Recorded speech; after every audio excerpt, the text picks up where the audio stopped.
Matats, happy 70k followers na ta mga tats, no? So wala jud ko nagdahon matats nga kung kinsa patong lain tao ang dili na to kakilala, maupay nagsuporta sa to. Abi niyo matats, sa unang panahon ingnon ko sa mga tao nga naana na daw ko, no? Katong mga tao na kamindot sa kuha, giango-ango na daw ko kay kini lagi mag video ta, mag yo ta. Pero karon matats, nga naabot na ko sa 70k followers, katong mga tao nga nag-ana sa kuha, nangahilom na. Naglibog ko asa na sila. Ang uban diya nag-vlog na. Isunlog na. Wala man ay problema kay inyuha man ang katugod. Mao lagi ang giniingon nako ba nga dili gud ta angay mahusga sa isa ka tawo bitaw. Dili ta angay mag-judge kay wala kakabalo sa linya siya kinabuhi. Kay ngano man ang Ginoo ra may nakabalo sa tong lakaw aning kalibutan, di ba?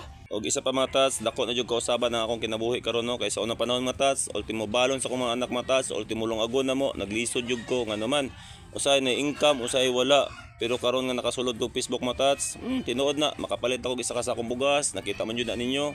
Nakahinay-hinay na ko pa-repair sa akong balay, bisag makawayan na sa matats, pero dako kay tabang ang Facebook matats. So sa kanang mga tao nga gatanaw sa akong mga video diya, kanang mga tao nga gasuporta sa ko, dako kog utang kabubuton sa inyo sa tinuod lang mo nang ako matats na adyo ko'y kahadlok sa taas. Kaya naman tanan nga mga sakit nga nadungog na kong mga istorya, tanan matats. Ako na lang nang hangad sa langit kung ginaampo nga unta. Undangin na ninyo pag chat sa mga sakit na istorya ha.